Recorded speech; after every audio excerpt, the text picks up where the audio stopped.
നമസ്കാരം. ഗീതു മോഹൻദാസിന്റെ സംവിധാനത്തിലൊരുങ്ങുന്ന കന്നഡ സൂപ്പർ താരം യഷ് ചിത്രം ടോക്സിക് മരമുറി വിവാദത്തിലാണ് മുങ്ങിയിരിക്കുന്നു.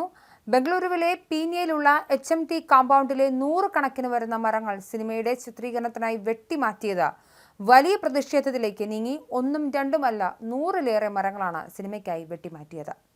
വനം വകുപ്പിന്റെ അധീനതയിൽ വരുന്ന HMTയിലെ സംരക്ഷിത വനഭൂമിയിൽ നിന്നാണ് 100-ലേറെ മരങ്ങൾ ഇവർ വെട്ടിമാറ്റിയത്. സ്ഥലത്തെ മരങ്ങൾ വെട്ടി നശിപ്പിച്ചതിന്റെ തെളിവായി സാറ്റലൈറ്റ് ചിത്രങ്ങളും വനം വകുപ്പ് പുറത്തുവിടുകയും ചെയ്തു. മന്ത്രി ഈശ്വർ ഖണ്ഡ്രെ സ്ഥലം സന്ദർശിച്ച സ്ഥിതി വിലയിരുത്തി സിനിമാ നിർമ്മാതാക്കളോട് അടിയന്തരമായി വിശദീകരണം തേടിയതായും മുഖ്യമന്ത്രി വ്യക്തമാക്കി. ഇതിനിടെ സംഭവം രാഷ്ട്രീയമായി വലിയ വിവാദങ്ങൾ സൃഷ്ടിക്കുകയും ചെയ്തു. HMTയെ ചൊല്ലി രാഷ്ട്രീയ പോര് നടക്കുന്നതിനിടെയാണ് സർക്കാരിന്റെ പുതിയ നടപടി. HMT അനധികൃതമായി തട്ടിയെടുത്ത സർക്കാർ ഭൂമി തിരിച്ചുപിടിക്കുമെന്ന് കോൺഗ്രസ് സർക്കാർ നേരത്തെ പറഞ്ഞിരുന്നു. പക്ഷേ HMTയെ നവീകരിക്കാനുള്ള തന്റെ ശ്രമങ്ങൾക്ക് തുരങ്കം വയ്ക്കാനാണ് സർക്കാർ ശ്രമമെന്നായിരുന്നു കേന്ദ്രമന്ത്രി HD കുമാരസ്വാമി ആരോപണമുയർത്തിയത്. ഇങ്ങനെ രാഷ്ട്രീയ പോര് നടക്കുന്നതിനിടെയാണ് മരമുറി വിവാദം നിർണായക ഘട്ടത്തിലേക്ക് നീങ്ങിയിരിക്കുന്നത്.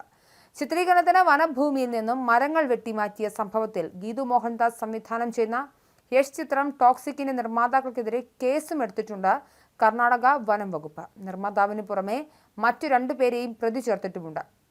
മജിസ്ട്രേറ്റ് കോടതിയുടെ ഉത്തരവിന്റെ അടിസ്ഥാനത്തിലാണ് വനം വകുപ്പ് കേസെടുത്തിരിക്കുന്നത്. നിർമ്മാതാക്കളായ KVN master mind creations, Canara bank general manager, HMT general manager എന്നിവർക്കെതിരെ 1963 കർണാടക വനം വകുപ്പ് നിയമം പ്രകാരമാണ് കേസ് ചാർജ് ചെയ്തിരിക്കുന്നത്. കർണാടക വനം മന്ത്രി ഈശ്വർ ഖണ്ഡ്രെ സ്ഥലത്ത് പരിശോധന നടത്തിയതിന് പിന്നാലെയാണ് വിഷയം വലിയ വിവാദമായത്. സിനിമാ ഷൂട്ടിങ്ങിനായി 100 കണക്കിന് മരങ്ങൾ അനധികൃതമായി മുറിച്ചുമാറ്റിയെന്ന് സ്ഥലത്ത് പരിശോധന നടത്തിയ ഈശ്വർ ഖണ്ഡ്രെ അന്ന് തന്നെ ആരോപിച്ചിരുന്നു. പ്രദേശത്തെ ഉപഗ്രഹ ചിത്രങ്ങൾ തെളിയിക്കുന്നതിനെ ചൂണ്ടിക്കാട്ടി ഈ ചിത്രങ്ങൾ വലിയ രീതിയിൽ സാമൂഹിക മാധ്യമങ്ങളിൽ ചർച്ചയ്ക്ക് വഴിവെച്ചിരുന്നു.